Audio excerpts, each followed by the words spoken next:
mä mietin tuossa aika kauan, että mistä mä tekisin ensimmäisen kunnon videoni. Ja itse asiassa mun tyttö ehdotti, että mä tekisin 10 faktaa minusta. No, tää vähän niin kuin on sitten jatkumoa sille mun ensimmäiselle esittelyvideolle.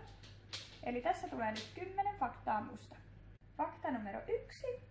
Eli mä oon tanhun Suomen mestari vuodelta 1995. Joo, harrastin tanhua, en muista kyllä minkä ikäisenä aloitin, mutta kävin kisoissa ja monta vuotta tuli harrastettu. Ja sitten fakta numero 2. En osaa oksentaa, eli en oksena edes oksennustaudissa. Kaikkia varmaan kiinnosti tosi paljon, mutta joo, mä oon viimeksi varmaan lapsena oksentanut oksennustaudissa. Ja fakta numero 3. Olen tosiaan hypännyt vapaapudotuksen stratosferestä ja pudotus oli noin 276 metriä muistaakseni.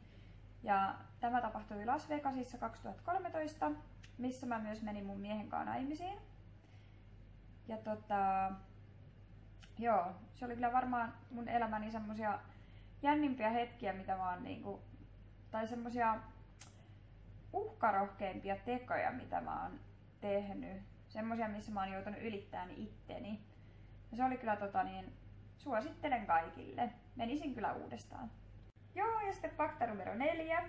Osaan liikuttaa korviani. Siinä tosiaan pieni taidon näyte.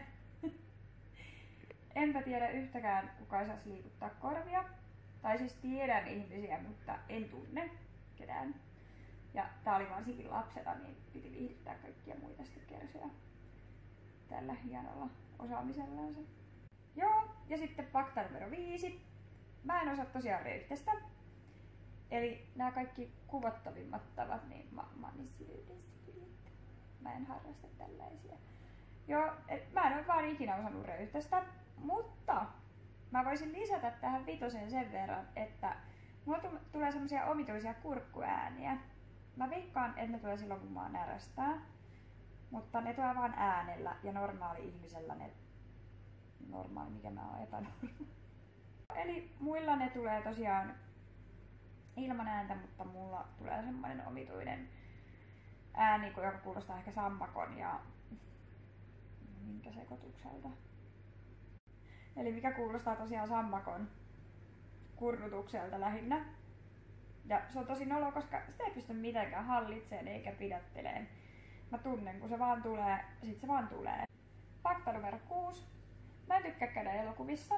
Joskus mä oon käynyt, mutta ei ole ikinä ollut mikään lempipaikka ja enää mä käyn lainkaan, koska ensinnäkin mua ärsyttää, jos siellä iskee pissähätä, niin sä joudut lähteä sieltä ihan ylimmästä riviltä niin vessaan ja se on tosi raivostuttavaa.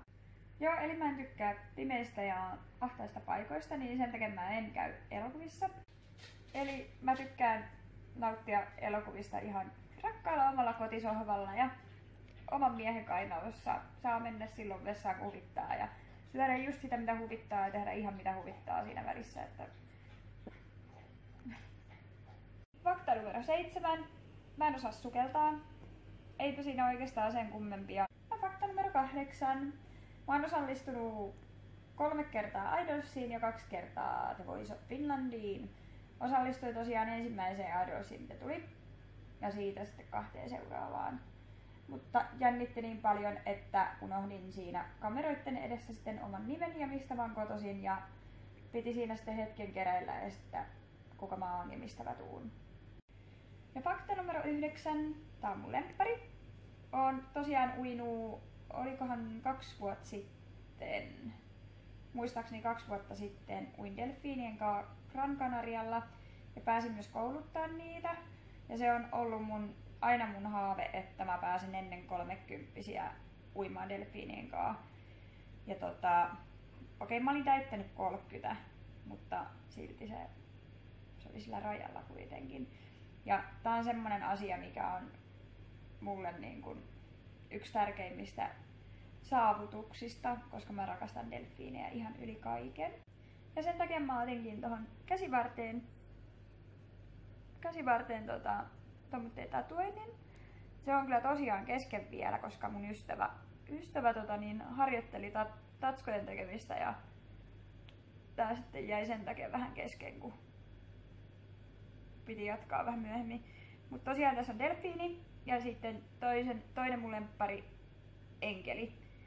Eli tykkään enkeleistä ja delfiineistä, niin tässä niin kun enkeli suukottaa delfiiniä. Joo, pitäisi se mennä loppuun asti. Joku päivä otattaan. Viimeinen fakta. Eli oon asunut lapsuuteni sijaisperheessä. Mä lähdin lastenkodista, mut haettiin 5-vuotiaana ja asuin maalla sitten siihen lähes 18-vuotiaaseen asti, kunnes lähdin sitten opiskeleen. Eli tässä oli kaikki nämä faktat tällä kertaa. Ja ehkä jatkan vielä jossain vaiheessa lisää faktoja, jos jotain kiinnostaa. Ja olen itse asiassa miettinyt seuraavaa videoakin valmiiksi. Eli lähden syyskuussa Kreikkaan, semmoiselle ihanalle pienelle saarelle. Ja menen sinne tekemään veneretkiä. Eli lähdetään miehen kanssa viettää semmoista parisuhdereissua sinne. Niin ajattelin sitten sieltä ottaa vähän videomatskua seuraavaan tubevideoon. Mutta nähdään sitten taas ensi videossa. Saa nähdä koska tulee. Moikka!